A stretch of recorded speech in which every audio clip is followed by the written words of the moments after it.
ঈমানদারগণ সফল হয়ে গেছে। যারা ঈমান এনেছে তারা সফল হয়ে গেছে। আল্লাহ পাক স্টেটমেন্ট দিচ্ছেন ঈমানদারগণ সফল হয়ে গেছে। দুইটা শব্দ এখানে, সাফল্য আর ঈমানদার। আগে বুঝতে হবে আমাদেরকে সাফল্য কাকে বলে এবং বুঝতে হবে ঈমানদার কাকে বলে। সাফল্যের সংজ্ঞা কি? আমরা সাধারণত মনে করি যে দুনিয়াতে যার অনেক বড় জমি জমা আছে, বাড়ি গাড়ি আছে, টাকা পয়সা আছে, ব্যাংক ব্যালেন্স আছে, সোসাইটিতে ক্ষমতা আছে, স্ট্যাটাস আছে, এরাই হচ্ছে সফল, তাই না? আমরা সাধারণত এটা মনে করি এবং আমাদের জেনারেশনকে তো শেখানো হয়েছে সাফল্যের সংজ্ঞা হচ্ছে কিভাবে এই দুনিয়াতে আপনি ভালো থাকবেন।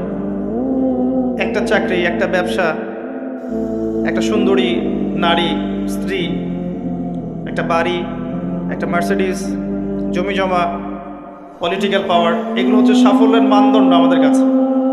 এগুলো অর্জন করলে পরে সমাজের মানুষ বলে হ্যাঁ লোকটা সফল, জীবনে কিছু করতে পেরেছে। এগুলো যারা অর্জন করতে ব্যর্থ হয়, সে যত ভালো মানুষই হোক না কেন, মানুষ মনে করে ব্যর্থ। সারা জীবন পানের দোকান করলাম, কি করলাম? সারা জীবন সবজি বিক্রি করলাম, সারা জীবন ছোট্ট একটা ব্যবসা করে খাইলাম, ছোট্ট চাকরি করলাম, জীবনটাই যেন বৃথা। মানুষের দর্শন, চিন্তা দর্শন এখন এমন। আল্লাহ পাক এটা কোরআনে বলেছেন, বাল তুসিরুনাল হায়াতাদ দুনিয়া ওয়াল আখিরাতু খায়রু ওয়া আবকা। বরং তোমরা দুনিয়ার জীবনকেই প্রাধান্য দিয়ে থাকো, প্রকৃতপক্ষে পরকাল উত্তম এবং চিরস্থায়ী। সূরা আলী ইমরানে আল্লাহ পাক বলেছেন 185 নম্বর আয়াতে, কুল্লু নাফসিন যায়িকাতুল মাউত। প্রত্যেকটা নফস মৃত্যুর স্বাদ গ্রহণ করবে। আর কিয়ামতের দিন তোমাদেরকে পূর্ণ মাত্রায় প্রতিদান দেয়া হবে। সেদিন ফামান যুহজিহা আনিন নার ওয়া উদখিলাল জান্নাতা ফাকাদ ফাজ। কিয়ামতের মাঠে যাকে পুলসিরাত পার করানো হবে, জাহান্নাম থেকে বাঁচানো হবে, জান্নাতে প্রবেশ করানো হবে, একমাত্র সে ব্যক্তি সফল, আর কেউ সফল নয়। ওয়া মাল হায়াতুদ দুনিয়া ইল্লা মাতাউল গুরুর। দুনিয়ার জীবন ধোঁকা প্রতারণা ছাড়া কিচ্ছু নয়। মরিচিকা দেখেছেন? মরিচিকা রোদের মধ্যে দেখা যায়, এটা দুনিয়ার জীবন। আল্লাহ পাক এর সাথে তুলনা করেছেন। আরেকটা আয়াত আছে সূরা হাদীদের মধ্যে, ওই আয়াতের মধ্যে আল্লাহ পাক দুনিয়ার জীবনের একটা এক্সাম্পল দিয়েছেন, দৃষ্টান্ত দিয়েছেন। কেমন?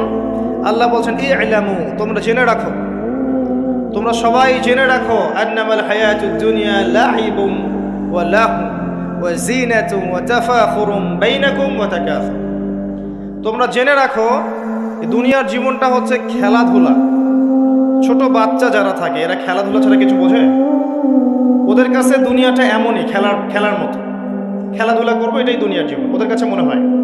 আর একটু বড় হলে আল্লাহ দেখবেন কিশোর কিশোরীরা এখন দুনিয়ায় জীবনের কোনো উদ্দেশ্য নাই, সারাদিন এই বস্তুবাদিতার স্রোতে গা ভাসিয়ে দিয়েছে, ছেলে খেলায় সময় পার করছে। সারাদিন দেখবেন ফেসবুক, ইউটিউবিং, টিকটক, আড্ডাবাজি করা, লুডো খেলা, পাবজি, ফ্রি ফায়ার। ওদের কাছে লাভ মানে মজা, হাসি তামাশা। দুনিয়ার জীবন কি? ঠাট্টা, মজা, হাসি তামাশা। একটু বুঝ বেশি থাকলে ড্রাগ এডিক্টেড হবে, গার্লফ্রেন্ডকে নিয়ে ঘুরবে, পর্নোগ্রাফিতে আসক্ত হবে, জুয়া খেলবে, ক্যাসিনোতে যাবে। দুনিয়ার জীবন ওদের কাছে এমন। আরেকটু বড় হলে ওয়াজিনাতুম ওয়া তাফাখুরুম বাইনাকুম ওয়া তাকাসুর। আরেকটু বড় যখন হবে, ম্যাচুরিটি আসবে, তখন প্রতিযোগিতা, প্রাচুর্যের প্রতিযোগিতা, কে কত বেশি সম্পদ আর্ন করতে পারে, কার কত বেশি জমি আছে, কার কত সুন্দর স্ত্রী আছে, কার কত বড় চাকরি, কার কত বড় সম্পত্তি, কার কত বড় ক্ষমতা, জনবল কার কত বেশি। এই যে তাফাখুরুম বাইনাকুম ওয়া তাকাসুর।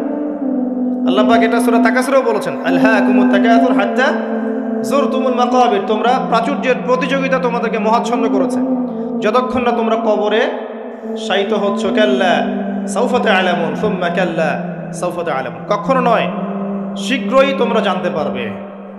আবারও বলছি, শীঘ্রই তোমরা জানতে পারবে। কাল্লা লাউ তা'লামুনা ইলমাল ইয়াকিন।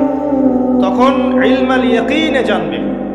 একটা জিনিস পড়ে জানার নাম ইলমাল ইয়াকিন নয়, অনুধাবন করবেন যখন, তখন আপনার কাছে ইলমাল ইয়াকিন হবে। যেমন আপনাকে যদি বলি যে গোলাপ ফুলের গন্ধ আর রজনীগন্ধার গন্ধের মধ্যে পার্থক্য লিখে বলেন, লিখিত আকারে পার্থক্য বলেন বা ভাষায় প্রকাশ করেন, পারবেন?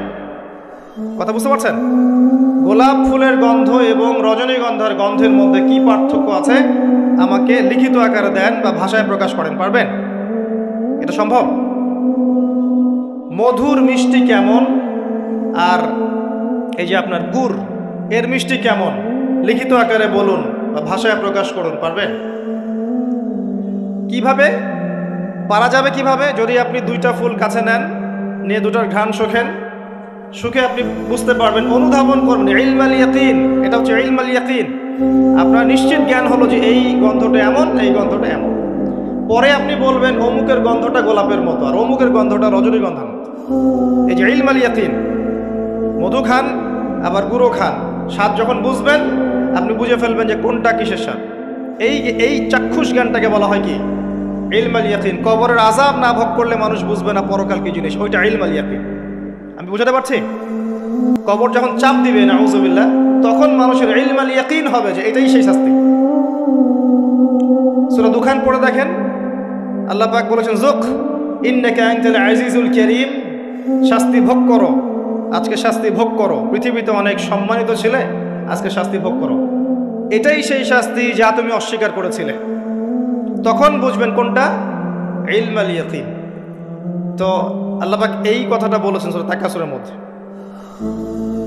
তোমাদের প্রাচুর্যের প্রতিযোগিতা ব্যস্ত করে রেখেছে যতক্ষণ পর্যন্ত না তোমরা কবরে শায়িত হচ্ছ।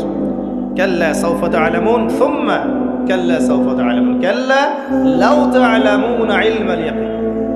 নিশ্চিত জ্ঞান সহকারে তোমরা জানবেই ইনশাআল্লাহ তাআলা। আল্লাহ পাক সূরা হাদীদের এই আয়াতে বলছেন যে দুনিয়ার জীবনটা খেলাধুলা, প্রাচুর্যের প্রতিযোগিতা, অনর্থক বিষয়ে ব্যস্ত থাকা।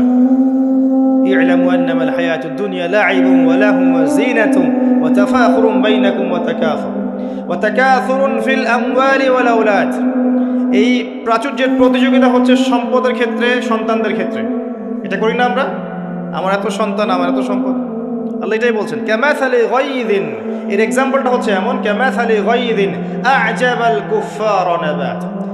দুনিয়ার জীবনের উদাহরণ হচ্ছে এমন একটা বৃষ্টির মতো, ভালো করে বোঝেন, একটা বৃষ্টির মতো যে বৃষ্টিটা একটা মৃত জমিনে পড়লো। জমিনটা মৃত ছিল, এরপর জমিনটা সজীব হলো, হওয়ার পরে সেখানে ফসল ফললো। ফসলটা এক পর্যায়ে সবুজ হলো। কি হলো? সবুজ, শস্য শ্যামল হয়ে গেল। এরপরে এই ফসলটা হলুদ বর্ণ ধারণ করল। হলুদ বর্ণ ধারণ করে না শেষে? এরপর চাষি এটাকে কেটে ফেলল। এই যে বৃষ্টি পড়লো, মৃত জমিন জীবিত হলো, এই যেখানে বীজ দেয়া হলো, ফসল ফললো, ফসলটা সবুজ হলো, তখন চাকচিক্যময় চারপাশ, শস্য শ্যামল, সুজলা সুফলা, না? খুব ভালো লাগছে। এরপরে আবার দেখবেন ওইটা পিত বর্ণ ধারণ করবে, হলুদ হয়ে যাবে, চাষি ওটাকে কেটে ফেলবে। সুম্মা ইয়াকুনু ফাতারাহু মুসফাররান সুম্মা ইয়াকুনু হুতামা। এরপর এই যে ফসলটা কেটে ফেললেন, এটার খড়কুটা পড়ে থাকলো না? এটা দিয়ে আপনি জাল দিবেন, আগুন জ্বালাবেন, তাই না? রান্নার কাজে ব্যবহার করবেন। এই হলো দুনিয়ার জীবন। ওয়া ফিল আখিরাতি আযাবুন শাদীদ, আর পরকালের জীবনে স্থায়ী, এখানে আছে কঠিন শাস্তি, অথবা ওয়া মাগফিরাতু মিনাল্লাহি ওয়া রিদওয়ান, অথবা থাকবে আল্লাহর মাগফিরাত মানে ক্ষমা এবং সন্তুষ্টি। ওই দুনিয়ার ওই ছোট্ট জীবনটাকে যারা আল্লাহর বিধান অনুযায়ী চালাতে পারবে, পরকালে ওদের শাস্তির কোনো ভয় নেই। লা খাউফুন আলাইহিম ওয়া লা হুম ইয়াহজানুন। এই জীবনটায় যারা তাকাসুর, ভোগবিলাস, লাহু, এগুলোতে ব্যস্ত থাকবে, এদের পরকাল হবে আযাবুন শাদীদ, কঠিন শাস্তির। ওয়া মাল হায়াতুদ দুনিয়া ইল্লা মাতাউল গুরুর। এই হলো সূরা হাদীদের আয়াত। দুনিয়ার জীবন প্রতারণা ছাড়া কিচ্ছু নয়। অতএব তোমাদের করণীয় কি? তার পরের আয়াতে বলা আছে ওয়াসাবিকু ইলা মাগফিরাতিম মির রাব্বিকুম ওয়া জান্নাহ। অতএব তোমরা দুনিয়ার জীবনকে প্রাধান্য না দিয়ে পরকালের দিকে ফোকাস করো, তোমার রবের পথের দিকে ফোকাস করো। ছুটে চলো, তোমরা ছুটে চলো সেই জান্নাতের দিকে যার প্রশস্ততা আসমান এবং জমিনের সমান। ওয়াসাবিকু ইলা মাগফিরাতিম মির রাব্বিকুম ওয়া জান্নাহ আরদুহা কাআরদিস সামাই ওয়াল আরদ উইদ্দাত লিল্লাযিনা আমানু বিল্লাহি ওয়া রাসূলিহি। এটা প্রস্তুত করা হয়েছে কাদের জন্য? যারা ঈমান এনেছে এবং তদনুযায়ী কি করেছে? আমল করেছে। আল্লাহর প্রতি ঈমান এনেছে, রাসূলগণের প্রতি ঈমান এনেছে, তদনুযায়ী আমল করেছে। এই মুমিনদের জন্য জান্নাত প্রস্তুত করা আছে। আল্লাহ পাক এই সূরায় বলছেন কদ আফলাহাল মুমিন, কথা বুঝতে পারছেন এবার? সাথে এই মুমিনরা। আর আফলাহার সংজ্ঞা আল্লাহ পাক দিয়ে দিলেন, ফামান যুহজিহা আনিন নার ওয়া উদখিলাল জান্নাহ ফাকাদ ফাজ। পরকালে যে জান্নাতে যাবে, জাহান্নাম থেকে বাঁচবে, একমাত্র সেই ব্যক্তি সফল, আর কেউ সফল নয়। এখন কদ আফলাহাল মুমিনুন আয়াতের মধ্যে সাফল্যের সংজ্ঞা আপনি শিখে ফেললেন। দুনিয়ার জীবনের সাফল্য চিরস্থায়ী নয়, পরকালের সাফল্য চিরস্থায়ী।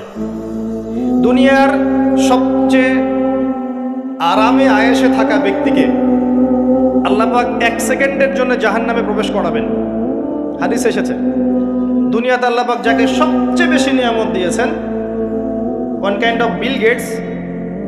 কথা বুঝতে পারছেন? ইমানদার ছিল না, কাফের ছিল, প্রচুর ধন সম্পদ আল্লাহ পাক দিয়েছেন। আল্লাহ পাক তাকে 1 মুহূর্তের জন্য জাহান্নামে ঢোকাবেন কিয়ামতের মাঠে। ঢুকিয়ে বের করবেন, বের করে বলবেন, দুনিয়াতে সুখে ছিলে? দুনিয়াতে কি সুখে ছিলে তুমি? তখন সেই ব্যক্তি বলবে, সুখ কি জিনিস আমি জানি না, সুখ শান্তি কি জিনিস আমি জানি না। 1 সেকেন্ডে। এরপরে পৃথিবীতে সবচেয়ে কষ্টে যে ব্যক্তি ছিল, ধরে নেন আজকে সিরিয়ার মাজলুমদের মতো কেউ, বা প্যালেস্টাইনের মাজলুমদের মতো কেউ, বা আপনাদের এখানেও অনেক মাজলুম আছেন। পৃথিবীর বিভিন্ন জায়গায় এখন মাজলুমদের সংখ্যাই বেশি। যাই হোক, তাকে ঢোকানো হবে জান্নাতে 1 সেকেন্ডের জন্য, 1 মুহূর্তের জন্য। ঢুকিয়ে আবার বের করা। আল্লাহর 1 মুহূর্ত আবার আমাদের মতো নয়। ওই 1 মুহূর্তেই সে অনন্তকালের স্বাদ পেয়ে যাবে। আল্লাহ পাকের 1 মুহূর্ত, তাতে অনন্তকালের স্বাদ সে পেয়ে যাবে ইনশাআল্লাহ। এবার বের করবেন, দুনিয়াতে কষ্টে ছিলে? দুনিয়াতে কখনো কষ্টে ছিলে? এই ব্যক্তি বলবে, কষ্ট কি জিনিস আমি তো জানি না, কষ্ট কি জিনিস আমি তো জানি না। অর্থাৎ এই হাদিস থেকে বুঝতে পারছি, দুনিয়াতে আমরা যে যত ভালোই থাকি না কেন, পরকালে যদি সফল হতে না পারি, দুনিয়ার জীবন বৃথা। ওই যে বাবু তোমার তো 16 আনাই বৃথা, একটা কবিতা আছে না, পড়েছিলেন? এখন তো এগুলা বই থেকে উঠিয়ে দেওয়া হচ্ছে মোটামুটি। ওমর ফারুক একটা কবিতা ছিল, পড়েছেন? এখন আমরা পড়েছিলাম, এখন এগুলো নাই। আস্তে আস্তে আস্তে আস্তে টেকনিক্যালি ভ্যানিশ হয়ে যাচ্ছে, মানে হাওয়ায় মিলে যাচ্ছে। সুবহানাল্লাহ। এই বিশ্বে কোনো কিছুই এমনি এমনি হচ্ছে না। এই বিশ্বে যা কিছু হচ্ছে এর পিছনে কোনো না কোনো কারণ থাকে। কারণটা ফাইন্ড আউট করতে হলে আপনাকে খিজির হতে হবে। কি হতে হবে? তাকে পাবেন কোথায়? কোথায় পাবেন? মাজমাউল বাহরাইন, 2 সাগরের মিলনস্থলে পাবেন। সূরা কাহফ, নবী মুসা আলাইহিস সালাম এবং খিজির আলাইহিস সালামের গল্প পড়েন, ঘটনাটা পড়েন। এখানে আপনি দেখবেন খিজির আলাইহিস সালামকে আল্লাহ পাক বাহ্যিক জ্ঞানের সাথে সাথে আধ্যাত্মিক জ্ঞান দিয়েছিলেন। যখন বাহ্যিক এবং আধ্যাত্মিক জ্ঞান একত্রিত হবে, মাজমাউল বাহরাইন, 2 সাগর মিলে যাবে, তখন আপনি নূর লাভ করবেন, বসিরা লাভ করবেন, অন্তর্দৃষ্টি লাভ করবেন। তখন আপনি চারপাশের বিষয়গুলো গভীরভাবে বুঝতে পারবেন ইনশাআল্লাহ। শুধু বাহ্যিক চোখ দিয়ে দেখলে প্রশ্ন করবেন, নৌকা কেন ফুটা করলেন, বাচ্চাকে কেন হত্যা করলেন, আর এই দেয়াল কেন নির্মাণ করলেন? কারণ মুসা আলাইহিস সালাম বাইরের চোখ দিয়ে দেখছিলেন, আর খিজির আলাইহিস সালাম ভিতরের চোখ দিয়ে দেখছিলেন। ভিতরের চোখ তখনই খুলবে যখন এখানে আল্লাহর নূর আসবে। আর নূর পাবেন সূরা নূরের মধ্যে। বলে দিলাম, নূর কোথায় পাবেন? সূরা নূরের মধ্যে। আরও কিছু কাজ আছে নূর পাওয়ার, তার মধ্যে অন্যতম একটা হচ্ছে মনের মধ্য থেকে যাবতীয় হিংসা, গীবত, বিদ্বেষ, তহমত, এই যে সমালোচনার অপসংস্কৃতি আর অহংকার, রিয়া দূর করে ফেলতে হবে। আর এগুলো চাইলেই দূর করা সম্ভব নয়, এগুলো চাইলেই দূর করা সম্ভব নয়। যাদের মনের মধ্যে এগুলো নাই তাদের সাথে ঘোরাফেরা করতে হয়। হ্যাঁ, যাদের মনের মধ্যে এগুলো নাই তাদের সাথে ঘোরাফেরা করলে, তাদের সাথে ওঠা বসা করলে, তাদের বইপত্র পড়লে, তাদের লেকচারগুলো শুনলে, তখন আপনার মধ্যে একটা তাসির হয়। শুধু দূর থেকে কথা শুনে বই পড়ে কিন্তু সব অর্জন হয় না। যদি তাই হতো তাহলে একটা কিতাব ধরিয়ে দিয়েই আল্লাহ পাক ক্ষান্ত হয়ে যেতেন। কিতাব নাজিল করেছে, পড়ে নাও বাসায় গিয়ে। নবী সাল্লাল্লাহু আলাইহি ওয়াসাল্লাম যে সূরাগুলো নাজিল হয়েছে বলতেন, বাসায় গিয়ে পড়ে নাও, বাস হয়ে যাবে। ব্যাপারটা কেমন ছিল? তিনি নিজে আমল করেছেন, সাহাবীদেরকে আমল করে দেখিয়েছেন, সাহাবায়ে কেরাম তার সংস্পর্শে থেকে ইসলাম শিখেছেন। এখন ডিফিকাল্ট সিচুয়েশন, আপনি যাবেন কোথায়, কার সংস্পর্শে যাবেন? অনেক ক্ষেত্রে এমনও দেখা যাবে যারা ইসলামের ধারক আর বাহক, তাদের ভিতরে ইসলাম নাই। বাহ্যিকভাবে মনে হবে ইসলামের ধারক বাহক, ভিতরে নিজেরই ইসলাম নাই। তো খুব ডিফিকাল্ট। এই জন্য আল্লাহর কাছে দোয়া করতে হবে, আল্লাহ আমাদেরকে উপযুক্ত আলেম, উপযুক্ত ওলামায়ে কেরাম, উপযুক্ত উস্তাদ, উপযুক্ত মাশায়েখ এগুলো দান করেন। তারপরে আল্লাহ পাক ইনশাআল্লাহ দান করবেন ইনশাআল্লাহ আযজা ওয়া জাল। যাই হোক, পয়েন্ট একটা শিখলাম, দুনিয়ার জীবন চূড়ান্ত না। দুনিয়ার জীবনের সবচেয়ে সুখী ব্যক্তিও জাহান্নামে গেলে বলবে সুখ কি জিনিস আমি জানি নাই। আর দুনিয়ার সবচেয়ে কষ্টে থাকা ব্যক্তি জান্নাতে গেলে বলবে দুঃখ কি জিনিস আমি জানি না। মানুষ দোয়া করলে কয়েকটা জিনিস হয়। মানুষ দোয়া করলে রিজিক যদি হালাল হয়, আকীদায় যদি শিরিক না থাকে, আমলে যদি বেদাত না থাকে, দোয়া করলে দোয়া কবুল হয়ে যাবে ইনশাআল্লাহ। দোয়া করলে দোয়া ডাইরেক্ট কবুল হয়, অথবা আল্লাহ পাক এই দোয়ার বিনিময়ে তার ভবিষ্যতের কিছু বিপদ আপদ ছড়িয়ে দেন। মনে করেন আপনি দোয়া করেছেন, অনেক দোয়া করেছেন, ইনস্ট্যান্ট আপনি রেজাল্ট পান নাই, আপনি জানেনই না এই দোয়ার বদৌলতে আপনার আগামীর বিপদ আল্লাহ কাটিয়ে দিয়েছেন। এটা আল্লাহ জানেন, আপনি জানেন। অথবা কি হতে পারে, অথবা কিয়ামতের মাঠে এই বিনিময় দেওয়ার জন্য আল্লাহ পাক প্রতিদান রেখে দিবেন নিজের কাছে। এবং আমরা অনেকেই কিয়ামতের মাঠে উঠব, উঠে আল্লাহ পাক আমাদেরকে দেখাবেন, আমলনামা দেখাবেন এবং বলবেন অমুক দিন তুমি এই দোয়া করেছিলে, আমি এই দোয়াটা ওই সময় দেইনি, তোমার জন্য জমা রেখেছি, আজকে সেই দোয়ার বিনিময় তোমাকে দান করব। ওই দিন মানুষ বলবে, আমরা বলবো যে কাশ দুনিয়াতে আমার কোনো দোয়াই যদি কবুল না হতো। কথা বুঝতে পারছেন? দুনিয়াতে যদি আমার কোনো দোয়াই কবুল না হতো, আজকে সব প্রতিদান পেতাম। একজন অসুস্থ ব্যক্তি, যার দুনিয়াতে প্রচুর রোগ ছিল, কিয়ামতের মাঠে যখন দেখবে যে এগুলোর প্রতিদান কত হাজার হাজার নেকি সে পাচ্ছে, তখন সে বলবে দুনিয়ার পুরো জীবনটাই যদি অসুস্থ থাকতাম কতই না ভালো। আমি বুঝাতে যাচ্ছি, এরকম অনেক হাদিস আছে, বলতে গেলে রাত শেষ হয়ে যাবে, যে দুনিয়ার জীবনটার মূল্য আল্লাহর কাছে খুব বেশি নয়, একটা মাছির পাখার সমানও নয়।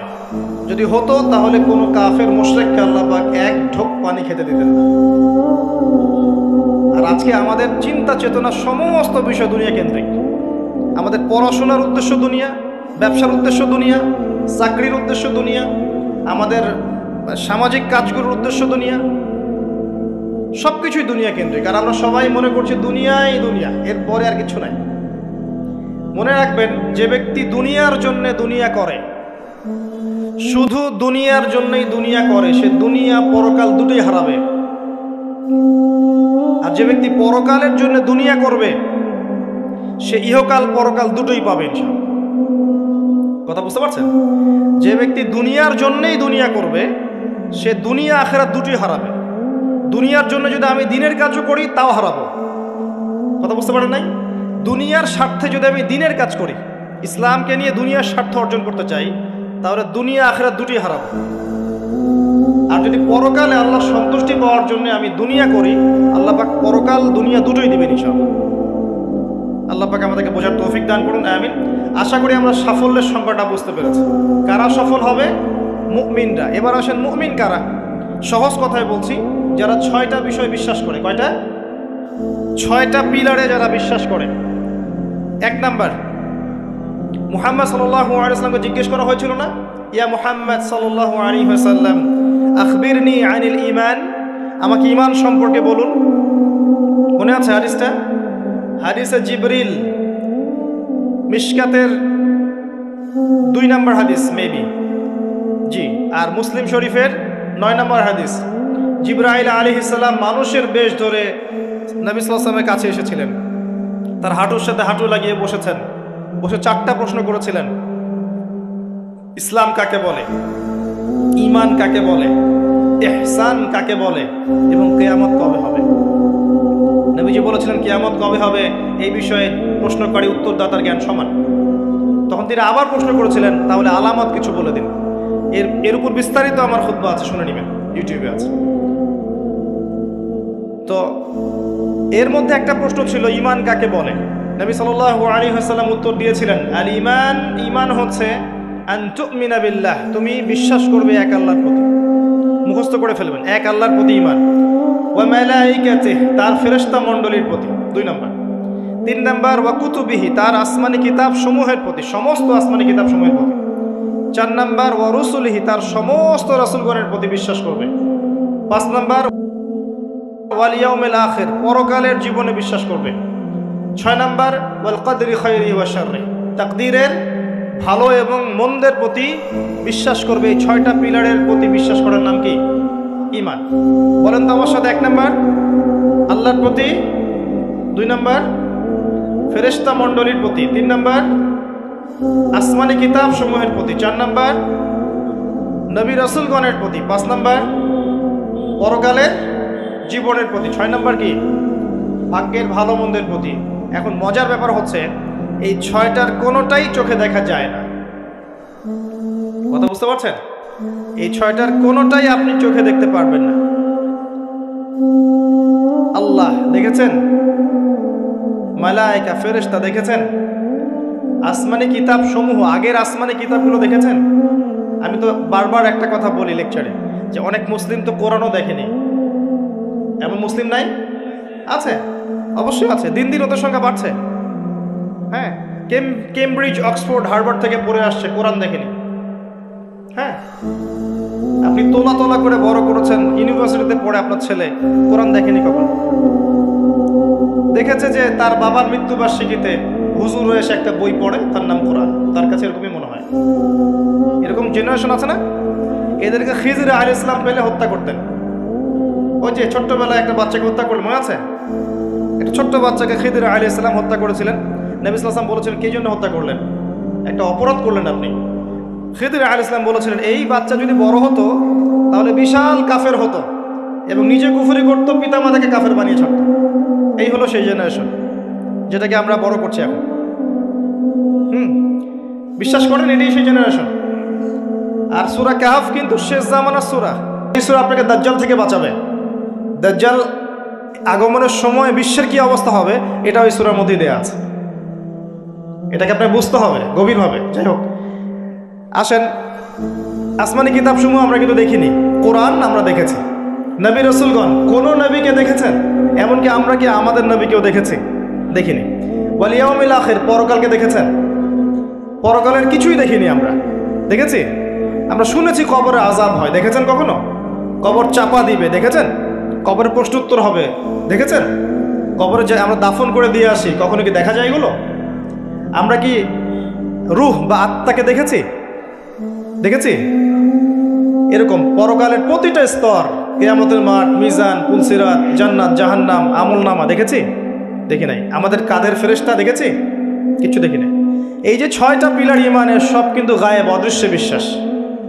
এটাই সেই আয়াতের ব্যাখ্যা। আল্লাহ পাক বলেছেন, আলিফ লাম মিম যালিকাল কিতাব লা রাইবা ফিহি হুদাল লিল মুত্তাকিন। এই বইটা মুত্তাকিদের জন্য হেদায়েত, যে বই কোনো সন্দেহ নাই, যে কিতাবে কোনো সন্দেহ নাই। এই মুত্তাকি কারা? আল্লাযীনা ইউমিনুনা বিল গায়বি, যারা কিনা প্রথমত এই গায়েবের প্রতি ঈমান আনে। এই হলো গায়েবের 6টা পিলার। এখন সবচেয়ে মজার কথা হচ্ছে যে এখনকার শিক্ষা এবং জ্ঞান দর্শন হচ্ছে এমন যে পরীক্ষা নিরীক্ষা, বিজ্ঞান, যুক্তি আর দর্শন দিয়ে কোনো কিছুকে যদি প্রমাণ না করতে পারেন তাহলে তার অস্তিত্ব নেই। এটা আমাদেরকে শেখানো হয়, পশ্চিমারা এটা শিখিয়েছে। পশ্চিমারা এটা শিখিয়েছে যে পরীক্ষা নিরীক্ষা, পর্যবেক্ষণ, যুক্তি, দর্শন, বিজ্ঞান, এগুলো দিয়ে যদি আপনি প্রমাণ করতে না পারেন কোনো কিছুকে, তাহলে এগুলোর কোনো অস্তিত্ব নেই। এজন্যই তারা ঈমানের 6 পিলারের কোনোটাতেই বিশ্বাস করে না। কথা কি বুঝতে পারছেন? আল্লাহকে তো আপনি ল্যাবে প্রমাণ করতে পারবেন না, পারবেন? আর আল্লাহ যদি সামনে থাকতেন তাহলে কি ফেরাউনও তাকে সাজদা করতো না? করতো না? তাহলে কি দুনিয়ার জীবনটা কোনো পরীক্ষা হতো? হতো না। যাই হোক, এই যে মালায়েকা, আপনি কি ল্যাবে প্রমাণ করতে পারবেন? পারবেন? পারবেন না। রূহ বা আত্মাকে প্রমাণ করতে পারবেন? স্বপ্নের ব্যাখ্যা দিতে পারবেন? ঘুম, মানুষ যে ঘুমায়, ঘুমের মধ্যে হাসে এবং কাঁদে, আছে না? ঘুমের মধ্যে ভয় পায়, ব্যাখ্যা করতে পারবেন? পারবেন না। এই যে পরকালের জীবনের, কবরের আযাব, জান্নাত, জাহান্নাম, মিজান, পুলসিরাত, একটাকেও কি ব্যাখ্যা করা যাবে? ল্যাবরেটরিতে প্রমাণ করা যাবে? ওদের দর্শন হচ্ছে, এটাকে বলে এপিস্টিমোলজি বা জ্ঞানতত্ত্ব। ওদের জ্ঞানতত্ত্ব হচ্ছে যে যেহেতু এগুলোকে আমরা প্রমাণ করতে পারছি না, অতএব এগুলোর কোনো অস্তিত্ব নাই। চাক্ষুষ যা দেখব তাই সত্য। এটা ওই যে মূসা আলাইহিস সালামকে বলেছিল তার কওম, লান নুমিনা লাকা হাত্তা নারাল্লাহা জাহরা, আমরা বিশ্বাস করব না তোমার কথা হে মূসা যতক্ষণ আল্লাহকে হাজির করছো আমাদের সামনে, দেখবো তারপর বিশ্বাস করব। এই জ্ঞান তত্ত্ব দিয়েই সারা বিশ্বের শিক্ষা দর্শন চলছে। এ কারণেই বলি আমি যে শিক্ষার মধ্যে শিরক আছে। কি আছে? শিক্ষা দর্শনের মধ্যে শিরক আছে। এই চিন্তা চেতনা লালন করে কেউ জ্ঞান অর্জন করে, তার এই পুরো জ্ঞান অর্জনটাই বৃথা। এই জ্ঞানের দিয়ে সে দুনিয়া পাবে, পরকাল পাবে না। তো ইমানের 6 পিলার প্রত্যেকটাই কি? গায়েবে বিশ্বাস। এগুলো বিশ্বাস করতে হবে, এটাই দুনিয়ার জীবনের পরীক্ষা। মনে রাখবেন, এগুলোর প্রতিটার পিছনেই বিজ্ঞান আছে, যুক্তি দর্শন আছে, কিন্তু আমাদেরকে সেই ক্যাপাবিলিটি অফ থিঙ্কিং দেয়া হয় নাই। আমাদেরকে ওই মাথার মধ্যে ওই চিন্তা শক্তি দেয়া হয়নি যে আপনি মালায়েকা ব্যাখ্যা করতে পারবেন। যখন মৌতের আলামত শুরু হবে, মানুষের চোখ লোহার মতো তীক্ষ্ণ হয়ে যাবে। আছে না সূরা কফের মধ্যে, ফাকাশাফনা আনকা গিতাআক ফাবাসারুকা ইয়াওমা হাদিদ, এই যে তোমার চোখ আজকে লোহার মতো তীক্ষ্ণ হয়ে গেছে, পরকালকে দেখতে পারবে সে। মৃত্যুর সময় দেখবেন মানুষ চোখ খুলে তাকিয়ে থাকে, তাকিয়ে থাকে না, চোখ বন্ধ করে দেয়া হয়।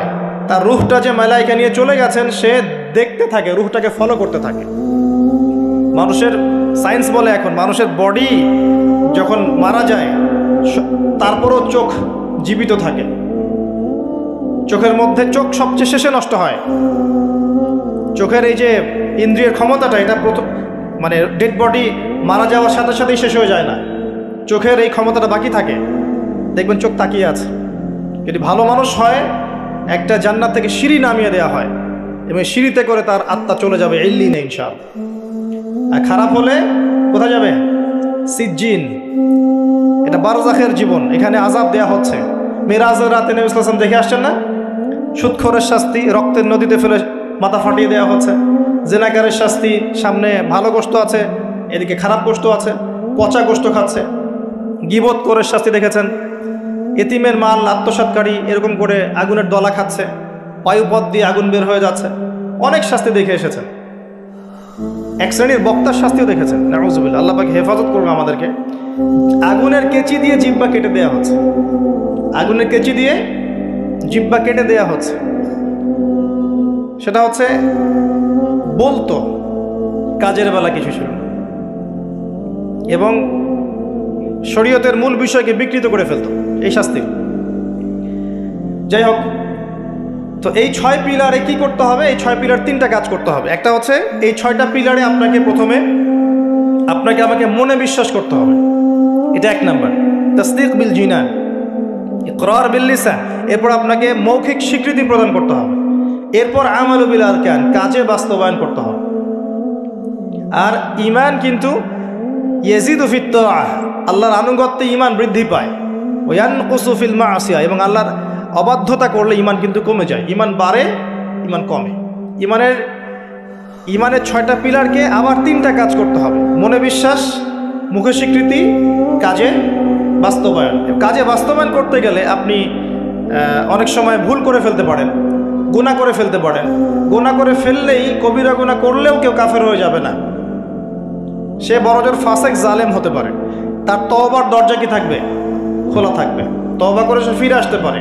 মৌতের আগ পর্যন্ত ওর তওবার দরজা খোলা আছে। আল্লাহ পাক চাইলে তাকে তওবা নসিব করতে পারেন।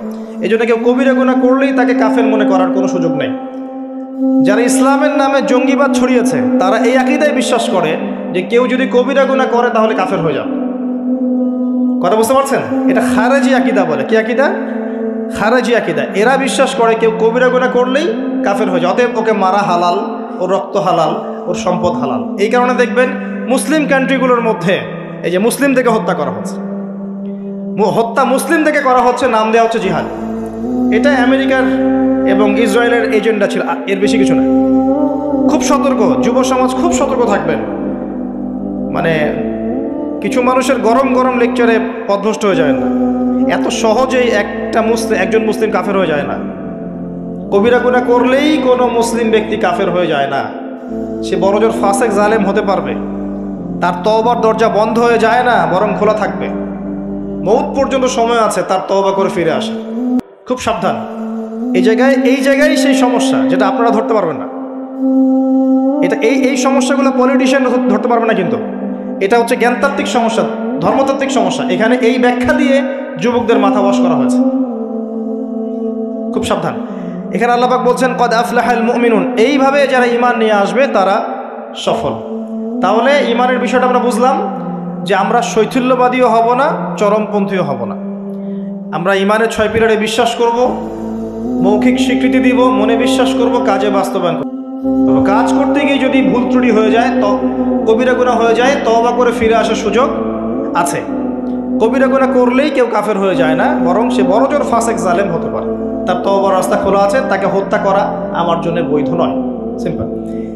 এইভাবে যারা ঈমান আনবে তাদেরকে বলা হচ্ছে আফলাহাল মুমিনুন, তারা সফল হয়ে গেছে। এবং তাদের আরও কিছু কোয়ালিটি আল্লাহ পাক বলেছেন, আমি একটা একটা করে বলে শেষ করছি। আল্লাহ পাক বলেছেন আল্লাযীনা হুম ফি সলাতিহিম খাশিউন। এভাবে ঈমান আনার পর তাদের প্রথম কাজ, তারা নামাজের মধ্যে খুশু খুজুর সাথে নামাজ পড়ে, যেটা এখনকার ডিজিটাল নামাজে আপনি পাবেন না। খুশু খুজুর সাথে নামাজের কয়েকটা শর্ত: ওয়াক্ত ঠিক থাকতে হবে, নামাজের পদ্ধতি ঠিক থাকতে হবে, নামাজের ধীর স্থিরতা বজায় থাকতে হবে, নামাজে আপনি কি পড়ছেন কি বলছেন এটা বোঝার চেষ্টা করতে হবে। এই জন্য আমি কিছু টিপস আপনাদেরকে এর আগেও দিয়েছি, আবার বলছি, এটা আমি ব্যক্তিগতভাবে উপলব্ধি করেছি যে নামাজের মধ্যে যদি আপনি প্রতিদিন প্রতি ওয়াক্তে একই সূরা পড়তে থাকেন, মনোযোগ কমে যাবে।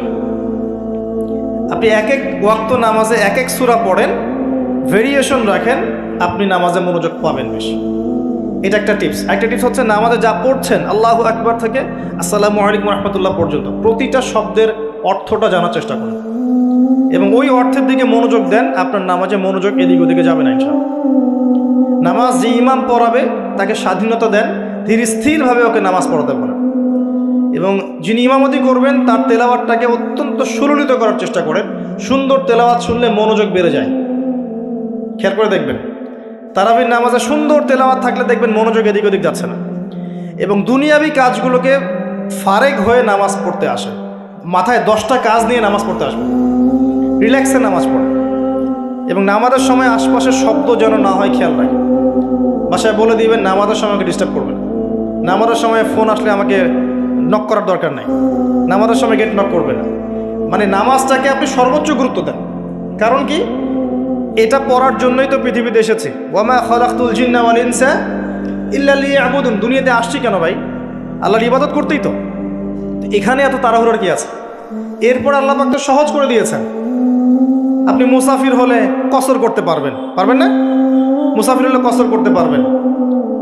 আল্লাহ পাক নামাজের যে আহকাম আরকানগুলো দিয়েছেন, এগুলোর মধ্যে নামাজের ফরজ ওয়াজিব সুন্নত মুস্তাহাব যেগুলো আছে, ঠিকঠাক করে নামাজ পড়লে নামাজটা খুশু খুজুর সাথে হবে ইনশাআল্লাহ। আল্লাহ পাক আমাদেরকে সবাইকে খুশু খুজুর সাথে 5 ওয়াক্ত নামাজি বানিয়ে দিন, আল্লাহুম্মা আমিন। আর মুকিম যারা থাকবেন, চেষ্টা থাকবে জামাত ধরার জন্য। এটা ব্যক্তিগত উপলব্ধি আমার। জামাতে সালাত পড়লে যেরকম মনোযোগ আসে, মনটা তৃপ্তি হয়, বাসায় নামাজ পড়লে সেটা হয় না। এটা হয় না। নামাজ জামাতে যখন যাব, ওযু করলাম, ইবাদত, পায়ে হেঁটে যাচ্ছি, গুনাহ মাফ হচ্ছে, সবার সাথে দেখা সাক্ষাৎ হয়, প্রথম কাতারে দাঁড়ানোর সুযোগ হয়, আপনার ইমামতি করলে মনোযোগ আরও বেশি থাকে, নামাজের পরে বসে জিকির আজকার করার সুযোগ হয়, নামাজের পরে আবার 2-1টা হাদিস পড়ার সুযোগ হয়। পুরো কাজটা মিলে কিন্তু দেখবেন মনটা মানে কি বলবো, প্রশান্তিময় হয়ে ওঠে। বাসায় একা একা ঠিকঠাক নামাজ পড়লে এটা হয়ে ওঠে না। তবে কিছু নামাজ বাসায় পড়তে নবীজি বলেছেন, এতে করে বাসায় রহমত বরকত নাজিল হবে। অনেকে প্রশ্ন করে, স্বামী স্ত্রী কি একসাথে নামাজ পড়তে পারবে?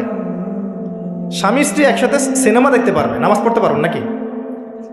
এগুলো প্রশ্ন করে। স্বামী স্ত্রী কি একসাথে নামাজ পড়তে পারবে? নামাজ পড়েন না বলেই তো এই সমস্যা।